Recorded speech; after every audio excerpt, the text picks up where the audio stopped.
Hello students, आज का हमारा टॉपिक है मैथमेटिक्स सब्जेक्ट के अंदर। The topic name is percentage. इस टॉपिक को करने से पहले सबसे पहले ना कुछ आपको वैल्यूज़ लर्न करनी है, याद करनी है जी। जैसे मान लो 100 रुपीज़ है, अगर इक्वली डिस्ट्रीब्यूट हो दो लोगों में तो दोनों लोगों को कितना पैसा मिलेगा? 50 रुपये।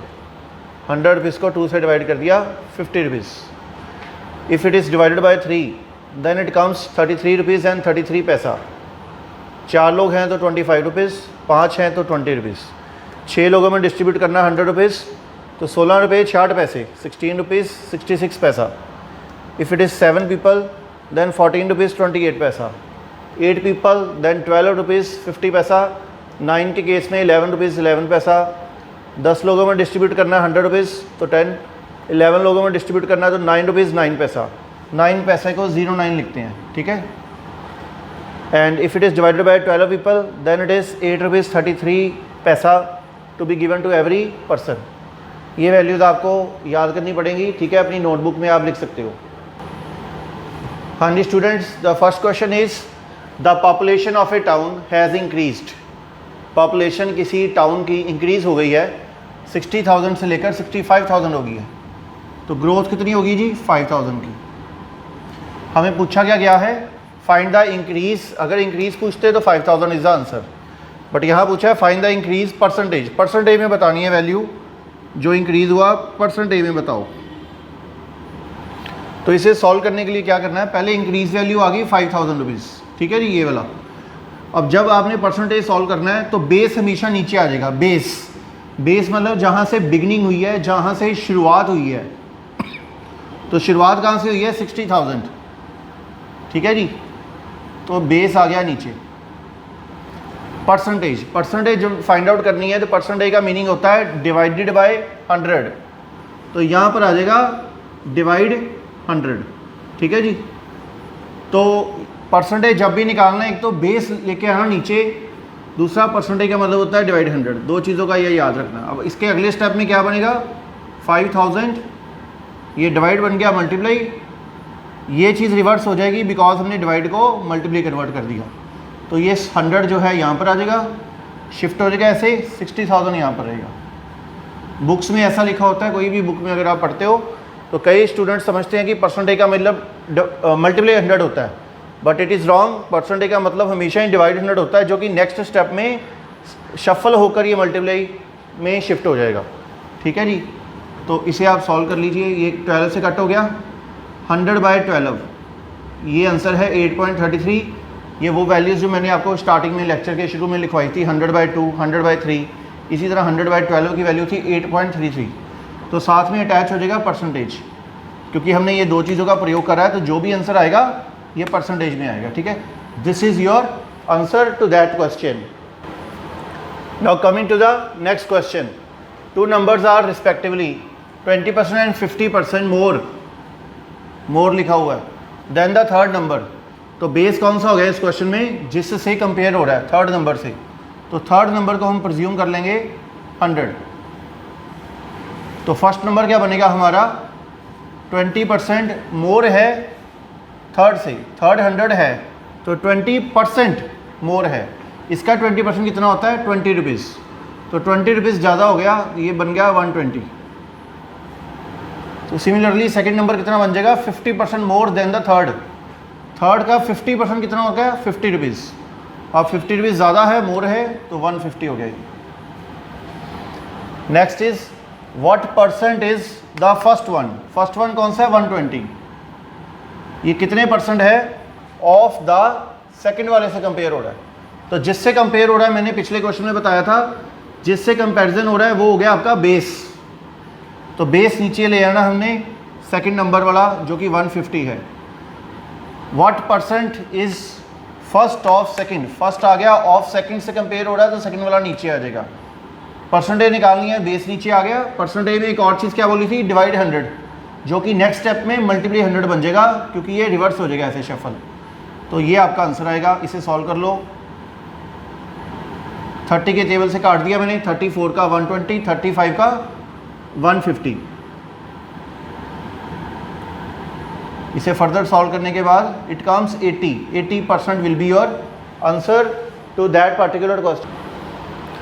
Now students, the next question is two numbers are 20% and 25% of third number. तो अगेन थर्ड नंबर से कंपैरिजन हो रहा है, इसे हम 100 प्रेज्यूम कर लेते हैं. तो फर्स्ट नंबर क्या होगा, पिछले क्वेश्चन में था 20% मोर. अब इसमें मोर या लेस की बात नहीं की हुई है, इसमें बात की है कि 20% वैल्यू है पहले नंबर की और 25% वैल्यू है दूसरे नंबर की ऑफ थर्ड वाले का. तो फर्स्ट की वैल्यू क्या बनेगी 20. इसमें मोर या लेस कुछ बात ऐसे मोर या लेस की नहीं हुई. ये हो गया फर्स्ट वैल्यू, ये हो गया सेकंड वैल्यू.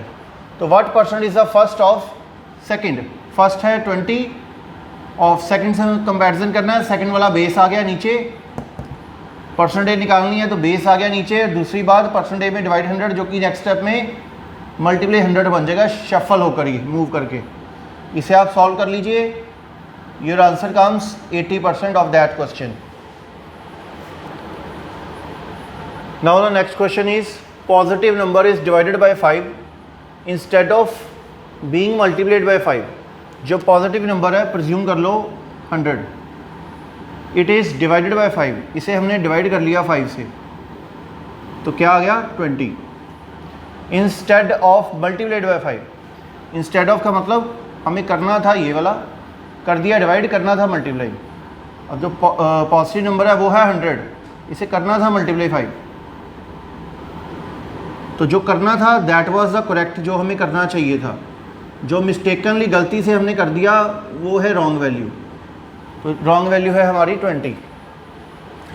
तो क्वेश्चन हमें क्या पूछा गया है इसमें, व्हाट परसेंट निकालो, what percent is the result. जो रिज़ल्ट आप लेकर आए हो रॉन्ग वाला, ये रॉन्ग वैल्यू जो आप लेके आए हो 20 वाली, ये कितने परसेंट है ऑफ द रिक्वायर्ड जो हमें चाहिए था करेक्ट वैल्यू.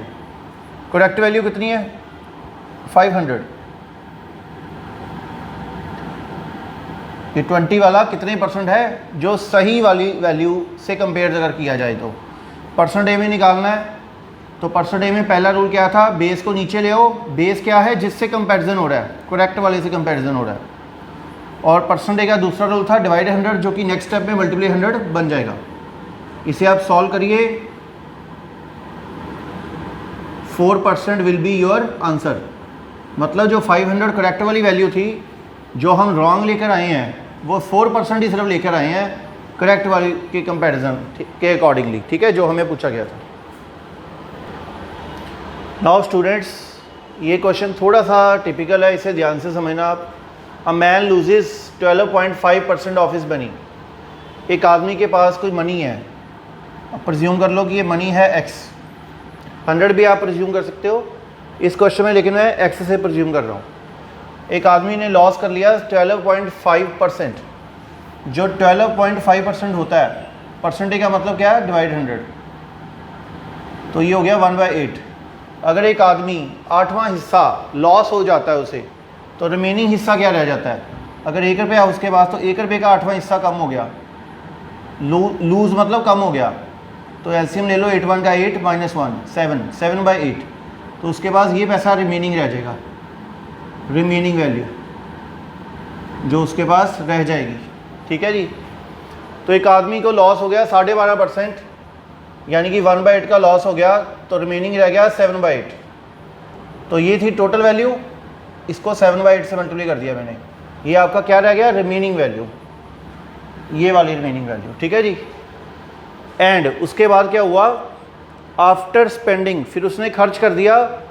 क्या चीज़ खर्च कर दी 70%.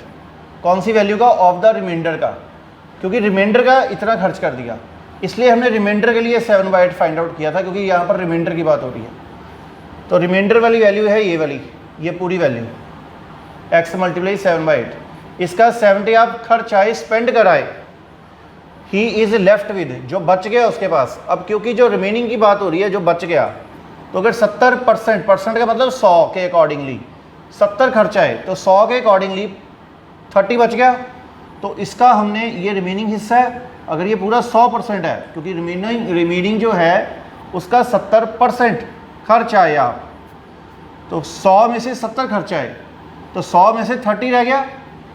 इस पूरे रिमेनिंग का फर्दर जो 30% रह गया, 30/100, ठीक है जी। डिवाइड 100 बाई इसलिए लगाया क्योंकि परसेंटेज का मतलब डिवाइड 100 होता है। He is finally left with, जो एंड में जो उसके बाद जो सेविंग्स हो जाती हैं वो है 210 रुपीज़। तो ये वैल्यू जो है इक्वल टू 210 रुपीज़ के इक्वल है, ठीक है जी। ये है सेविंग्स और ये भी होगी आपकी पूरी सेविंग्स, तो ये दोनों ही इक्वल हैं, इसलिए इक्वल टू आ गए यहाँ पर। अब क्वेश्चन में पूछा गया है how much he had at first. शुरुआत में हमने क्या मानी वैल्यू x, वो कहता है शुरुआत वाली वैल्यू जो x मानी है उसे फाइंड आउट करो। ओके, इसे अब सॉल्व करना है। तो इसे सॉल्व करने के लिए क्या करोगे, 30 मल्टीप्लाई बाई 7 कितना होता है जी 210, ये 210 हो गया, ये क्रॉस मल्टीप्लाई से इधर ले आओ आप, तो 210 से कट गया, यहाँ पर आ गया 1 काटने के बाद। फिर 8 और ये 100, 800 हो गया, ये उधर ले जाओ क्रॉस मल्टीप्लाई, तो 1 ये वाला मल्टीप्लाई 800 आ जाएगी वैल्यू यहाँ पर इक्वल टू x। तो that is your answer to this question. इसे एक बार रिपीट कर लेना वीडियो को थोड़ा रिवर्स करने के बाद, अगर डाउट रहा तो भी। The next one question that is the 6th one, after deducting 10% from a certain सम। किसी सम से मतलब कोई वैल्यू से जिसे हम x प्रिज्यूम कर रहे हैं उसमें से 10% डिडक्ट कर दो, तो ये कोई भी वैल्यू अपने आप में खुद में 100% है, उसका 10 कम कर दिया तो ये बन गया 90%। परसेंट मतलब डिवाइडेड बाय 100। एंड देन उसके बाद 20% मतलब डिडक्टिंग वर्ड कॉमन लगा हुआ है, 10 कम करना है फिर 20 कम करना है। Then deduct 20% from the remaining value. अब जो ओरिजिनल वैल्यू थी वो है x, उसमें से 10 कम करके 90 आई थी वैल्यू, ठीक है। अब ये जो टोटल पैकेज है x multiply by 90 divided by 100, ये है आपकी रिमेनिंग वैल्यू। अब ये जो रिमेनिंग वैल्यू है वो ओरिजिनल का तो 90% है, पर ये रिमेनिंग अपने आप में खुद में इटसेल्फ अपने आप का खुद 100% है ये वैल्यू। अब इसका 20% कम करना है, इस पूरे 100% का 20 करना है, तो 100 में से 20 कम करके ये आ गया 80%। मैं ये बात रिपीट कर रहा हूँ, स्टूडेंट्स को डाउट होता है इसमें। ओरिजिनल वैल्यू है x, इसमें से 10 कम करा था तो 90/100, ये है रिमेनिंग वैल्यू। अब क्योंकि हमने ओरिजिनल से 20 माइनस नहीं करना, हमने रिमेनिंग का 20% माइनस करना है, तो रिमेनिंग ये पूरा है x मल्टीप्लाई 90/100, ये पैकेज 100% अपने आप में। इसका 20%, 100 का 20 काट दिया तो 100 का 80 रह गया, तो इस पूरे पैकेज का 80/100, ठीक है जी। ये डिडक्ट करने के बाद देयर इज़ 3600 लेफ्ट, क्योंकि लेफ्ट की बात की है जो बच गया, लेफ्ट मीन्स जो बच गया रिमेनिंग, तो बच गया 80%, ठीक है। दिस इज़ 80%, ये सारा जो बना x multiply 90/100 multiply 80/100 equal to 3600। ये हमें दिया हुआ कि फाइनली इतना पैसा बच गया 3600 वाला। तो find the original sum, original value क्या है हमारी x, इसे फाइंड आउट करना है। तो क्या करेंगे, सिमिलरली जैसे पिछला क्वेश्चन किया था, इसे काट देना है 1020 1020, कट हो गया। उसके बाद 9 को आप इधर ले जाओ क्रॉस मल्टीप्लाई में, 9 4 का 36 0 0, ये जो 2 zeros लगी हुई हैं। फिर आ गया 8 को भी काट कर इधर ले जाओ, देन 8 5 का 40, 1 0 साथ अटैच हो गया, ये ऊपर सारा क्लीन हो गया। 1 और 2 zeros रह गई हैं, ये दोनों उधर ले जाओ, तो ये आ गया जो 50 तो लिखा ही हुआ है, 2 zeros उधर चल गई, ये 2 ऐड होगी, 5000 will be your answer. x की वैल्यू 5000 आ जाएगी। इस तरीके से आप थोड़ा टाइम बचाने के लिए इस टाइप से भी आप कैलकुलेशन कर सकते हैं एग्ज़ाम में, ठीक है जी। हाँ जी स्टूडेंट्स, ये थोड़ा सा टिपिकल क्वेश्चन है, ये थोड़ा आप ध्यान से समझना। If the price of the commodity be increased या रेज्ड, बढ़ गया बाय 20%। अगर प्राइस किसी भी कमोडिटी कोई भी पदार्थ ले लो आप, जैसे कि पेट्रोल का प्राइस ले लो, अगर वो 100 रुपीज़ है पर लीटर, तो अभी 20% बढ़ गया तो 120 हो गया। अगर प्राइस 120 हो गया 100 की जगह पर, महंगा हो गया पेट्रोल। फाइंड करो बाय हाउ मच परसेंट, कितना परसेंटेज में वैल्यू निकालनी है।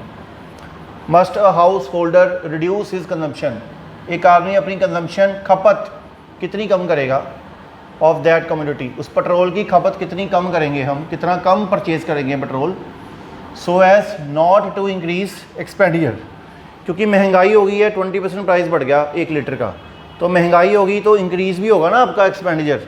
पर आदमी चाहता है कि मैं अपना एक्सपेंडिचर जो इंक्रीज़ हो रहा है वो नहीं इंक्रीज़ करना है, नॉट टू इंक्रीज़। तो अगर इंक्रीज़ नहीं करना, उतना ही पैसा खर्चना है, तो जो क्वांटिटी मिलती है उसे, प्राइस कंजम्पशन जो क्वांटिटी की है वो कम हो जाएगी ना, क्योंकि हमने खर्चा नहीं उतना करना। ये हो गया आपका एक्सपेंस। तो मान लो एक आदमी पहले 100 लीटर पेट्रोल परचेज़ करता है 1 मंथ में, तो 1 लीटर का 100 रुपया, तो 100 लीटर का 10,000 हो गया, खर्चा उसका होता रही 10,000 रुपया पेट्रोल पर। तो प्राइस तो महंगा हो गया, पर अब यहाँ पर खर्चा भी बढ़ना था, लेकिन वो बंदा चाहता है, आदमी चाहता है कि not to increase the expenditure, so expense वो सेम रखना चाहता है, 10,000 की बजाय सेम 10,000 ही लगाना चाहता है। ठीक है जी। तो अब कंजम्पशन 100 लीटर थोड़ी मिल जाएगा, पहले 100 लीटर मिलता था, अब कम मिलेगा, तो इसको इससे डिवाइड कर दो, ये आ जाएगा आपका, जैसे 100 डिवाइडेड बाई 12 हमने सॉल्व करा था जब टॉपिक शुरू किया था, तो इसको सॉल्व करने के बाद आ जाएगा आपका 83.33, इतने लीटर मिलेगा 100 लीटर की जगह पर। तो कितने लीटर की कंजम्पशन कम हो गई, यही पूछा उन्होंने, why how much percent a person reduce the consumption, कितना कम हो गया कंज्यूम करना, जो 16.66 या 67 एक ही बात है। अब ये कम हो गया, पर क्योंकि हमने ये परसेंटेज में निकालना है, परसेंटेज में 2 चीज़ों का ध्यान रखना था, बेस आएगा नीचे, तो बेस क्या है वो हमने 100 प्रेज्यूम किया था, तो परसेंटेज मतलब डिवाइडेड बाय 100, जो कि नेक्स्ट स्टेप में मल्टीप्लाई 100 बनकर ये कट जाएगा यहाँ से, तो आपका आंसर आ गया 16.66। अब ये जो आंसर परसेंटेज में आ गया, ठीक है, that is your answer. But अब इस क्वेश्चन को एक शॉर्टकट तरीके से भी आप सॉल्व कर सकते हो, मैं वो भी मेथड आपको यहाँ पर करके बता रहा हूँ, शॉर्टकट मेथड, वो यहाँ पर लिख रहा हूँ,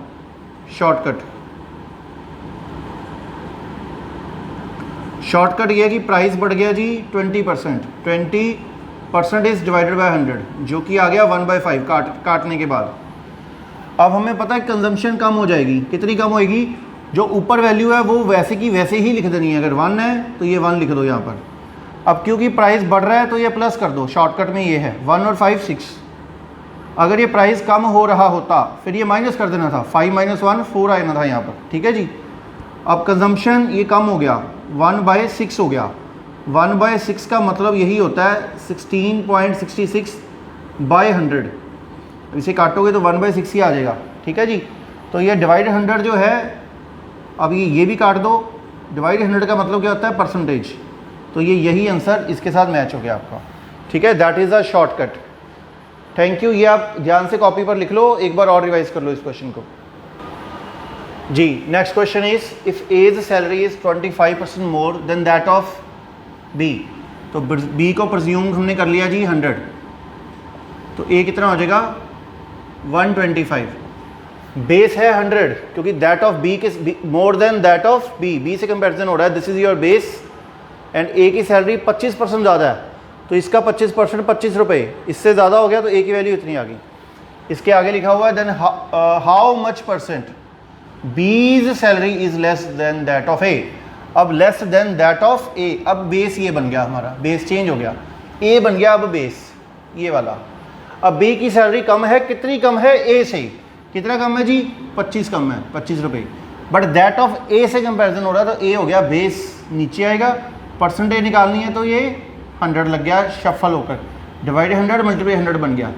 इसे सॉल्व कर लीजिए, ये 100/5 20 आ गया, 20% will be your answer to that question. Next question is the salary of the worker was first increase by 10%। अगर सैलरी एक आदमी की परज्यूम कर लो 100 रुपीज़ है, सबसे पहले ये इंक्रीज़ हो गई 10%, इसका 10% कितना हो गया 10 रुपीज़, इंक्रीज़ हो गया तो प्लस सैलरी होगी 110 रुपीज़, एंड देयर आफ्टर उसके बाद अब इतनी सैलरी तो हो ही चुकी है, उसके बाद डिक्रीज़ हुआ 5%, और 5% इस वैल्यू का लेना है जो प्रेजेंट सिचुएशन है 110, इसका 5% कितना हुआ 5 रुपये 50 पैसा,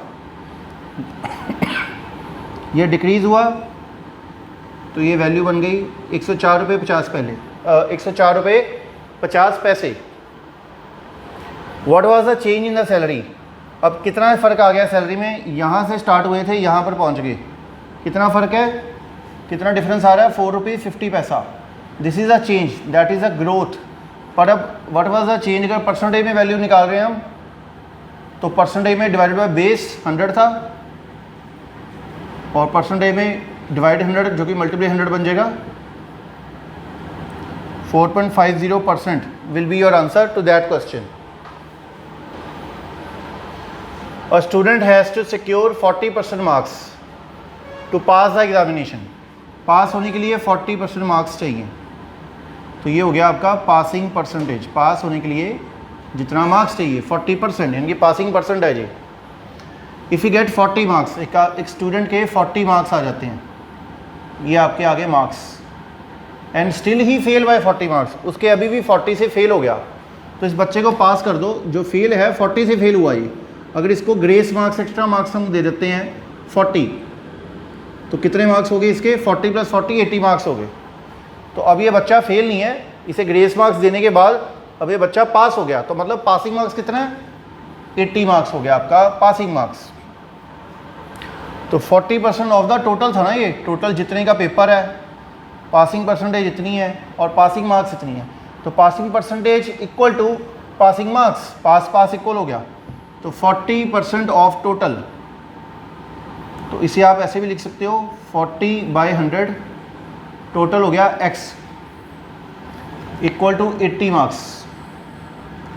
40 + 40 80 मार्क्स, ठीक है जी।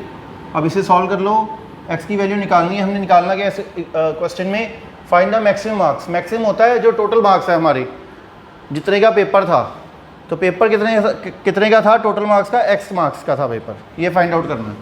x इक्वल टू ये 40 इधर ले जाओ, 42 का 80, और ये 100 उधर ले जाओ, 2 × 100 200 हो गया।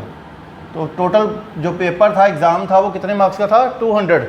x की वैल्यू आ गई 200 मार्क्स। स्टूडेंट्स ये थोड़ा सा टफ क्वेश्चन है, ध्यान से समझना इसे। What quantity of water should be added, कितना वाटर ऐड किया जाए टू रिड्यूस, कि कम हो जाए, उससे क्या कम हो जाए। 9 लीटर का कोई कंटेनर है जिसमें 50% एसिड है, इसका मतलब 50% एसिड है और 50% वाटर है, ये प्रजम्पशन होती है इसकी। टोटल 50% मतलब 100 में से 50 एसिड है, तो बाकी 100 में से जो बाकी बच गया वो भी तो 50 बच गया ना। टोटल 100 में से 50 निकाल दो, 50 ही बच गए, वो वाटर हो गया। कि कितना पानी ऐड किया जाए 9 लीटर के कंटेनर में, कि जिसमें 50% एसिड था ऑलरेडी 9 लीटर के अंदर, तो इसे हमने 30% एसिड करना है। ओके, तो इसे सॉल्व करने के लिए क्या करेंगे, 9 लीटर्स 50% एसिड है, ये हो गया आपका एसिड। 9 लीटर का कोई बर्तन है, उसमें 50% आपका आ गया एसिड। अब करना क्या है, 9 लीटर्स में कितना वाटर ऐड कर दिया जाए, x हो गया आपका वाटर, यही पूछा गया है। What quantity of water should be added 9 litre में, तो 9 में कितना वाटर ऐड कर दें, x, ये हो गया आपका वाटर, x वाला वाटर हो गया। सो दैट कि जो 9 लीटर में 50% एसिड था, ये वाला 9 में 50% एसिड था, वो कम हो जाने के बाद अब ये रिड्यूस हो जाएगा, क्योंकि बर्तन का साइज़ बड़ा होता गया। 9 की बजाय वाटर और ऐड कर दो तो साइज़ बर्तन का 9 की बजाय बढ़ता जाएगा, ठीक है। क्योंकि ये साइज़ बढ़ता जाएगा, वाटर बढ़ गया, वाटर बढ़ने से, बट उस वाटर के बढ़ने से एसिड थोड़ी बढ़ जाएगा, एसिड तो उतना ही रहेगा क्वांटिटी के अंदर, बट एसिड की परसेंटेज वैल्यू कम हो जाएगी। एसिड जो है वो परसेंटेज में कम हो जाएगा, लेकिन एसिड क्वांटिटी में कम नहीं होगा। अगर 4 किलो है तो वो अभी भी 4 किलो ही रहेगा, ठीक है जी। तो इसको कैसे सॉल्व करना है, ये साइज़ बड़ा हो गया बर्तन का, अब इसमें आ गया 30%, परसेंटेज कम हो गई एसिड की। देखो एसिड की 50 की बजाय 30 होगी परसेंटेज, क्योंकि 9 की बजाय 9 प्लस वाटर ऐड हो गया, बट जो एसिड है ये रहेगा इक्वल। अब क्योंकि ये रहेगा इक्वल, इसलिए इक्वल मार्क्स इक्वल का साइन आ जाएगा, क्योंकि पानी ऐड करने से एसिड ना बढ़ना है ना कम होना है, इक्वल रहना, इसलिए इक्वल आ गया। लेकिन एसिड की परसेंटेज फर्क पड़ जाएगी, बिकॉज बर्तन बढ़ता जा रहा है, एसिड उतनी परसेंटेज में कम होता जा रहा है, बट क्वांटिटी में सेम रहेगा तो इक्वल का साइन आएगा, ठीक है जी। तो इसके अकॉर्डिंग हमने इस क्वेश्चन सॉल्व करना है। अब इस क्वेश्चन में एक स्पेशल रूल याद रखना है, जो चीज़ बढ़ रही है, जैसे इस क्वेश्चन में क्या बढ़ रहा है, पानी ऐड हो गया, तो पानी की क्वांटिटी बढ़ रही है, पर एसिड की क्वांटिटी क्या बढ़ी? नहीं, बिल्कुल नहीं बढ़ी। वो जितनी थी वो उतनी की उतनी ही रहेगी। तो जो चीज़ कांस्टेंट है उतनी की उतनी ही रहेगी, उसके अकॉर्डिंग इक्वेशन बनानी है। जैसे कि पानी बढ़ गया, एसिड ना बढ़ा ना कम हुआ, तो एसिड के अकॉर्डिंग इक्वेशन बनेगी, क्योंकि ये इक्वल है। अब इक्वल है तो इक्वल यहाँ साइन आ गया। अगर इसी क्वेश्चन को आप रिवर्स कर दोगे, मतलब अगर कोई और स्टूडेंट्स क्या करता है, 9 में 50 एसिड है तो वाटर भी तो 50 होगा ना, ये भी तो वाटर जो है ये आ गया, ये भी 50 ही आएगा। 100 में 50 एसिड तो 100 में 50 वाटर भी रहेगा, ठीक है। अब वाटर हो गया ऐड, अगर कोई स्टूडेंट ऐसे सॉल्व करता है इसे। अब यहाँ पर 30 था हमारा एसिड, 100 में 30 एसिड है तो 100 में 70 हो जाएगा आपका वाटर। इक्वेशन ये भी सही है कि ये वाटर है और ये पानी बढ़ गया, ये भी x जो है वो वाटर है, और ये 70% 30 था एसिड तो ये 70 वाटर है। यहाँ तक सारा सही है, पर यहाँ पर क्वेश्चन बनाना ऐसे हमने नहीं है। उसका रीज़न क्योंकि ये इक्वल नहीं बनेगा, बिकॉज वाटर हमने ऐड कर चुके हैं। परसेंटेज तो चलो फ़र्क आएगी वाटर की भी, पर वाटर जो है वो इधर और इधर इक्वल नहीं रहेगा, क्योंकि वाटर तो हमने ओरिजिनली ऐड कर दिया था।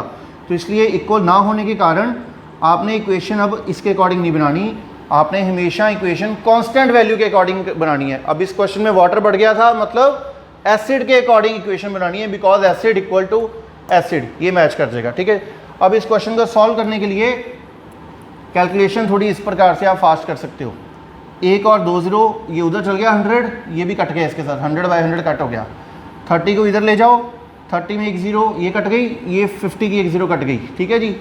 अब 30 इधर आया था जो 3 रह गया, 3 इधर ले आए, 3 का 9, इस प्रकार से भी थोड़ी कैलकुलेशन फास्ट कर सकते हो आप। 5 3 का कितना हो गया 15, ये थोड़ा याद रखो माइंड में।